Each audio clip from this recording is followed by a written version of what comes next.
Yohoy,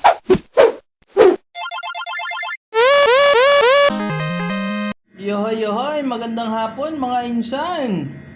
Samahan nyo nga kami ngayon at tayo'y kakain sa labas. At tayo nga'y pinabali ngayon ng ating boss. Yohoy, yohoy! Tara nga at subukan natin ang pagkain ng ating mga kaibigang Arabo, yung pinagmamalaki nilang kabsa. Hindi ko pa nga natitikman yon, ngayon pa lang. Medyo gabi na nga tayo lalabas dahil kakaawas lang natin sa trabaho, tapos hinintay pa natin yung kaibigan nating driver para ihatid tayo dun sa ating kakainan.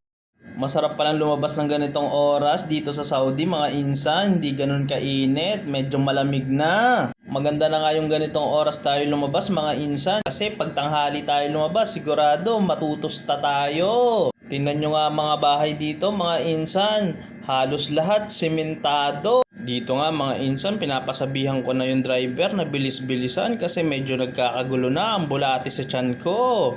Andito na nga tayo, malapit na tayo dun sa ating kakainan. Nakikita nyo ba yung umuusok na yon? Yun na yon. Sabi ko nga sa aking mga bataan, konting tiis na lang, kakain na tayo.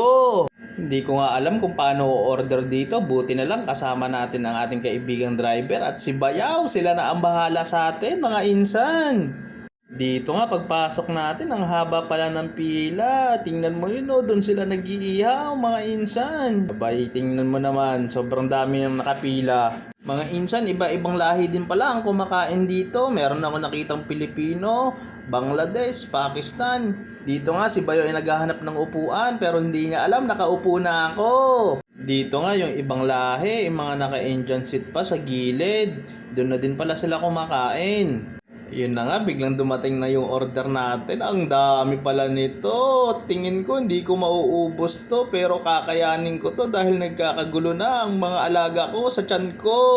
Kalahating manok nga pala to, tapos dalawang klase ng kanin. Meron pa tayong sibuyas at saka lemon. Meron pang pipino, pampatanggal umay to. Dito nga mga insan, ako'y takam na, pinigaan ko na nga dito ng lemon para magkalasa. Pagkatapos ko ng pigaan to, ano pang hinihintay nyo? Chibuga na. Dito nga, inangat ko yung manok para makita nyo kung gaano kalaki to. Tapos first bite tayo. Sa gutom ko nga, pati pipino nilantakan ko na dito. Tingnan nyo ba naman yung kanin? Ang sarap din ito. Pati sibuyas, matamis-tamis dito.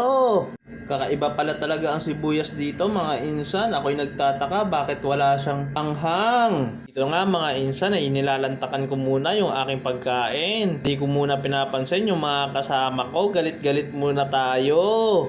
Tapos pinatakan ko muna dito ng hot sauce para masarap ang kain ko. Tingnan nyo ba naman, nakakagigil to. Habang kumakain nga ako dito, napaisip ako, parang ganito din yung bang inasal sa Pilipinas. Kaso doon nakakawalong kanin ako, dito naman isang bandihado. Ang manok ko nga dito parang hindi nauubos sa sobrang laki. Samahan mo pa ng sausawan na masarap na masarap.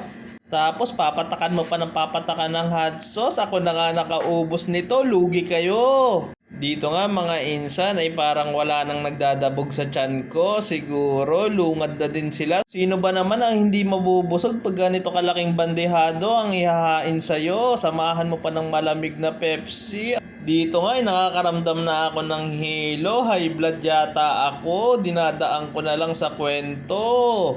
Wala stick na manok to, parang hindi nauubos. Insan, tulungan nyo ko.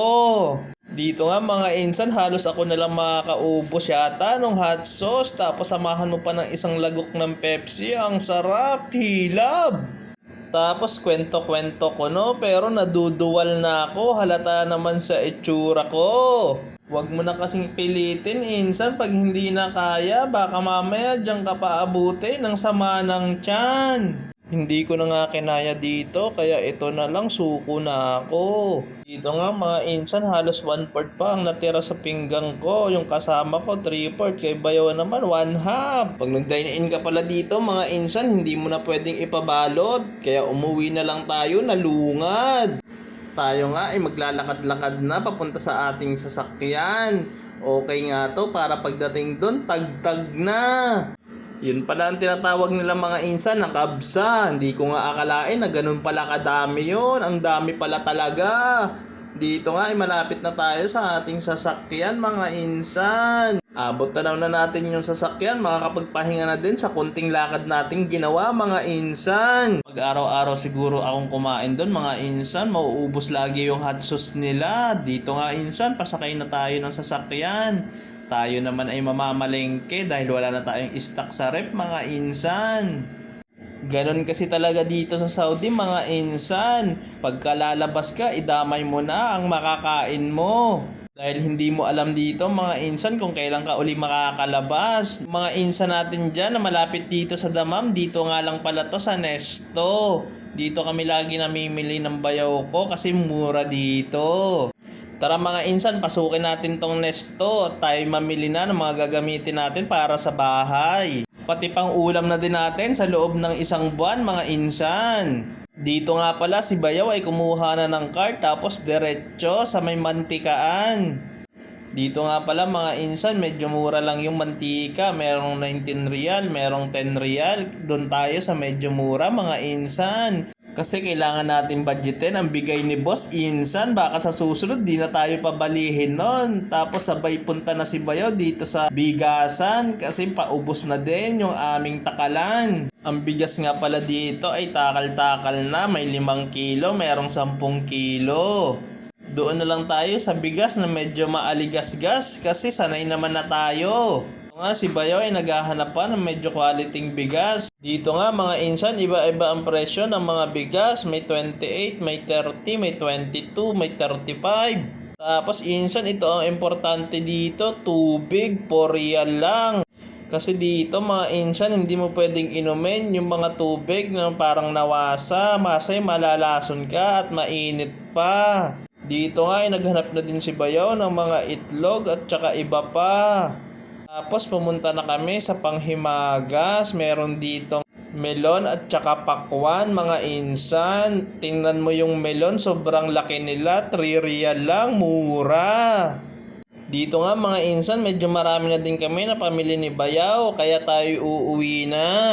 Dito nga may nadaanan pa tayong mga bag. Ito ang paborito ni Mrs. Hindi ko lang alam kung original o local mga insan. Mga insan, baka pwede namang maglambing, baka pwedeng pakipollow yung aking page. Tapos pasubscribe na din ang aking YouTube channel mga insan. Dito nga tayo ay uuwi na.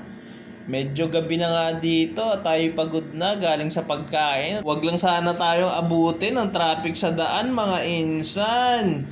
Ang kalsada nga pala dito sa Saudi mga insan ay parang umaga, ang daming ilaw. Gahanap nga ako ng beer house dito, akala ko Pilipinas. Ay siya mga insan, hanggang dito na lang. Maraming salamat sa panonood. Gunggong! Barinig kita sa mukha eh!